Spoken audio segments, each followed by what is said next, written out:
Good morning बच्चों।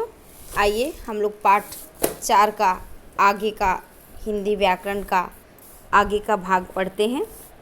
पिछले क्लासों में हम आपको पर्यायवाची शब्दों तक पढ़ा दिए थे। आज हम पढ़ेंगे पर्यायवाची शब्द के सूक्ष्म अर्थ भेद। पर्यायवाची शब्द के सूक्ष्म अर्थ भेद क्या है बच्चों? देखिए, हर भाषा में कुछ शब्द ऐसे होते हैं जो एक जैसे अर्थ का बोध कराने वाले प्रतीत होते हैं, परंतु वे एक दूसरे के समानार्थी नहीं होते। शब्द तो एक जैसे होते हैं लेकिन उनका अर्थ भिन्न होता है। जैसे कि आप देखिए, हीरे का यह हार बहुमूल्य है। बहुमूल्य मतलब क्या होता है? बहुत कीमती। ताजमहल भारत की अमूल्य निधि है। दोनों का अर्थ एक है, लेकिन जब हम इसको बहुत बारीकी से देखेंगे तो प्रयोग के समय दोनों में अर्थ में भिन्नता आ जाती है। जैसे कि आप देखिए, सैनिकों ने देश के लिए अपने प्राण अर्पण करने का शपथ ली। अर्पण करना यानी न्योछावर कर देना, दे देना। सेठ जी नित्य गरीबों को धन धान्य वस्त्र आदि का दान देते हैं। अर्पण और दान दोनों शब्द एक दूसरे के समानार्थी प्रतीत होता है, एक जैसा ही, लेकिन जब हम भाषा के साथ वाक्य के साथ इसका प्रयोग करते हैं तो इसमें सूक्ष्म अर्थ भेद हमें दिखाई देता है। अर्पण का अर्थ होता है छोटे द्वारा अपने से बड़ों अथवा देश, जाति, समाज आदि के लिए स्वेच्छा से कुछ देना। और दान का अर्थ होता है बड़े द्वारा अपने छोटे अथवा ज़रूरतमंदों को कुछ देना। अर्पण मतलब छोटे द्वारा बड़ों को देना, और दान मतलब बड़े द्वारा छोटे को देना या फिर ज़रूरतमंदों को देना। देखिए, इसका लगभग एक जैसा प्रतीत होता है अर्थ, लेकिन इसमें सूक्ष्म अंतर है, बहुत थोड़ा सा अंतर है। आप एक दो उदाहरण और देख लीजिए बच्चों। जैसे कि अधिक और पर्याप्त, आवश्यकता से ज़्यादा, अधिक। सेठ करोड़ीमल के पास अधिक धन दौलत है। पर्याप्त, काफ़ी, आवश्यकता के अनुसार। मेरे पास जो कुछ है गुजारे के लिए पर्याप्त है ना। इस तरह से आप देखिए, दुर्बल और निर्बल, रोग आदि के कारण बल का अभाव मतलब दुर्बल। लंबी बीमारी के कारण वह बहुत दुर्बल हो गया। निर्बल, बल की कमी, वह जन्म से ही शारीरिक रूप से निर्बल है। ठीक है बच्चों, यह है आपका सूक्ष्म पर्यायवाची शब्दों के सूक्ष्म अर्थ भेद। बच्चों, इसे आपको स्वयं पूरे पाठ को पढ़ना होगा। सारे पाठ का वीडियो बनाना पॉसिबल नहीं है बच्चों, ये आपको पढ़ के समझना होगा। यदि कोई ऐसा शब्द जो आपके समझ में ना आए तो आप हमसे बात कर लीजिएगा या क्लास में डिस्कस कर लीजिएगा। ठीक है, आओ पाठ दोहराएं बच्चों। भाषा में कुछ ऐसे शब्द भी होते हैं जो समान अर्थ वाले प्रतीत होते हैं, पर उनके अर्थ भिन्न होते हैं। ऐसे शब्द एकार्थक प्रतीत होने वाले शब्दों के नाम से जाने जाते हैं। इसे हम लोग क्या कहते हैं? एकार्थक प्रतीत होने वाले शब्द, यानी एक जैसा अर्थ प्रतीत होना। नेक्स्ट देखिए बच्चों, नेक्स्ट क्या है? द्विरुक्त एवं युग्म शब्द। द्विरुक्त एवं युग्म शब्द क्या है बच्चों? देखिए, जब एक ही शब्द को दो बार जोड़े के रूप में प्रयोग किया जाता है तो वो द्विरुक्त शब्द कहलाते हैं। जब दो अलग अलग शब्दों के जोड़े के रूप में प्रयोग किया जाता है वो युग्म शब्द कहलाता है।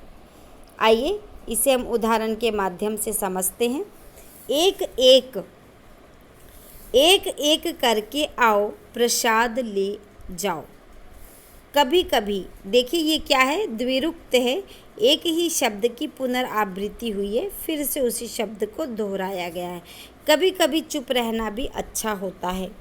कहाँ कहाँ, उसे कहाँ कहाँ नहीं ढूंढा मगर पता नहीं चला। इस तरह से बच्चों देखिए, समय समय, भारत में समय समय पर अनेक त्यौहार मनाए जाते हैं। आते आते, मुझे घर आते आते देर हो जाएगी। आइए बच्चों, इस तरह से आप, द्विरुक्ति क्या है बच्चों? द्विरुक्ति वो है जो एक ही शब्द को दो बार प्रयोग में किया जाता है, उसे हम द्विरुक्ति शब्द कहते हैं। और जब दो अलग अलग शब्द जोड़े के रूप में प्रयोग होता है तो उसे हम युग्म कहते हैं। आइए युग्म का कुछ उदाहरण हम देख लेते हैं। जैसे उछल कूद, हिरन के बच्चे उछल कूद मचा रहे हैं। अब देखिए, दो अलग अलग शब्द हैं, लेकिन ये क्या है, प्रयोग में एक साथ आ रहे हैं, जोड़े से आ रहे हैं, और इसलिए इसे हम युग्म शब्द कहते हैं। जैसे छोटे बड़े, होली के अवसर पर छोटे बड़े सभी नाचते गाते हैं। और देखिए नाप तोल, नाप तोल में कभी बेईमानी नहीं करनी चाहिए। सोच समझ, जो कुछ कहना है सोच समझ कर कहो। आइए बच्चों, पाठ को हम दोहरा लेते हैं। जब एक ही शब्द को दो बार जोड़े के रूप में प्रयुक्त किया जाता है तो उसे हम द्विरुक्त शब्द कहते हैं। जब दो अलग अलग शब्दों के जोड़े के रूप में प्रयोग किया जाता है तो उसे हम युग्म कहते हैं। बच्चों, आप इसे, अपने पाठ को अवश्य पढ़ लीजिएगा, ठीक है। नेक्स्ट देखिए बच्चों, उत्पत्ति या स्रोत के आधार पे शब्दों का वर्गीकरण। उत्पत्ति या स्रोत के आधार पे शब्दों का वर्गीकरण 4 प्रकार से होता है। तत्सम, तद्भव, देशज, विदेशी। तत्सम शब्द किसे कहते हैं? ऐसे शब्द जो मूल रूप से संस्कृत के ही है तथा अपने मूल रूप में हिंदी में प्रयोग किए जा रहे हैं। यानी संस्कृत के वे शब्द जो हिंदी में बिल्कुल वैसे ही प्रयोग किए जाते हैं जैसे संस्कृत में प्रयोग किए जाते हैं, उसे हम तत्सम शब्द कहते हैं। जैसे उदाहरण के तौर पे देख लीजिए, अंधकार, हृदय, भिक्षा, सत्य आदि। तत्भव क्या है बच्चों? तत्भव शब्द वे शब्द हैं जिसे हम संस्कृत के शब्दों में परिवर्तित रूप में प्रयोग करते हैं। यानी संस्कृत का शब्द जिसे हम हिंदी में प्रयोग करते हैं, परंतु उसका रूप हम बदल देते हैं। उच्चारण में कठिनता के कारण उसका रूप बदल जाता है। जैसे आप उदाहरण के तौर पे देख सकते हैं, सर्प, सर्प तत्सम है, उसका तद्भव साप हो गया। अग्र संस्कृत है, वो हिंदी में आगे हो गया। ठीक है बच्चों, इस तरह का उदाहरण है, आप इसे पढ़ लीजिएगा। जैसे देखिए, मुख, मुख का तद्भव क्या हो गया? मुंह। कर्ण का क्या हो गया? कान। ठीक है। उसके बाद देखिए देशज शब्द, ऐसे शब्द जो भारत की ही बोलियों में या भाषाओं में बना लिए गए हैं, और ऐसे शब्द जिसे हम देशज कहते हैं, यानी हमारे देश की ही भाषा जिसे हमने अपने साहित्य में प्रयोग कर लिया या हिंदी भाषा में प्रयोग कर लिए हैं, उसे हम देशज कहते हैं। भारत की ही बोलियां या भाषाओं से बने शब्दों को हम देशज कहते हैं। ठीक है, जो भारत की बोली है या भाषा है उसे ही हम देशज शब्द कहते हैं, जैसे झाड़ू, पगड़ी, लोटा आदि। इसके बाद देखिए बच्चों, विदेशी शब्द।